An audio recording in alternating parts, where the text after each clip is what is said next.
The poster with the enormous face gazed from the wall. It was one of those pictures which are so contrived that the eyes follow you about when you move.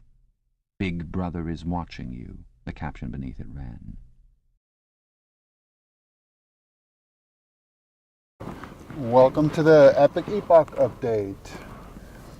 In this installment, one thing I wanted to mention off the bat is you are probably better off subscribing to my backup channel at this point, because I can post videos that are longer than 15 minutes.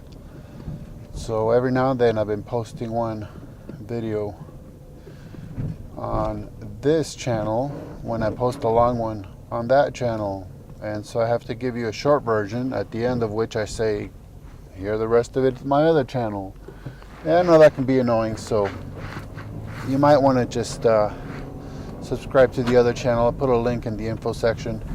So to review what I've posted this week, one is a continuing series called Abortion's Arguments.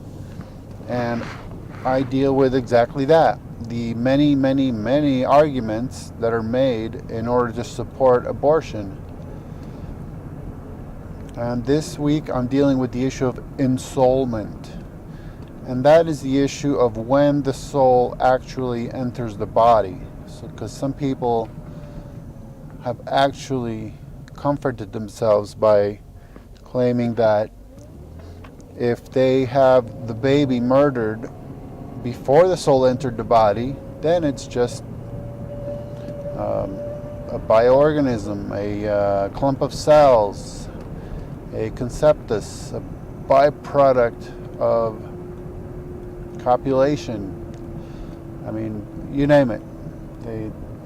They like to dehumanize the baby with various terms.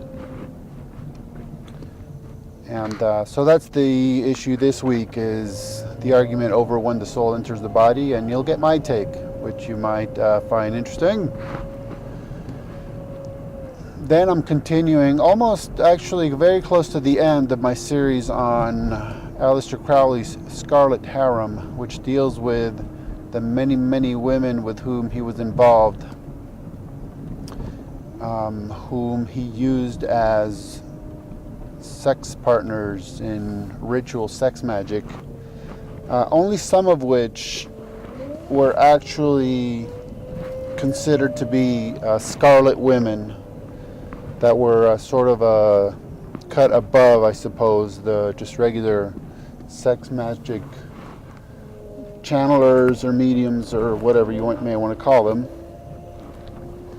And I'm going to put a link in the info section also about William Ramsay, because he's done much research on Aleister Crowley, and in fact he is working on a book about how incredibly influential he is in our culture even to this day, mostly among celebrities and musicians. And he's already written a book about Crowley. So the new one will just be more about his influence rather than the person, since he's covered his biography previously. Then I'm gonna, then I posted one about assumptions about eye evolution, because I read a very interesting peer-reviewed journal paper about the evolution of the eye. And it contains weasel words, as the term has been become sort of a meme. Weasel words, where if you are careful about reading these peer-reviewed science papers and you try to separate the pure guesswork from the science, the philosophy from the science, the guess and assumptions from the science, the Darwinian storytelling and the science, well, you get a whole different picture than what the paper is supposed to be proving. So this one is literally saturated with assumptions. And that's not just me reading between the lines. That is the paper saying that repeatedly. So check it out. And the other one is a continuing series about the Qur'an and the Bible.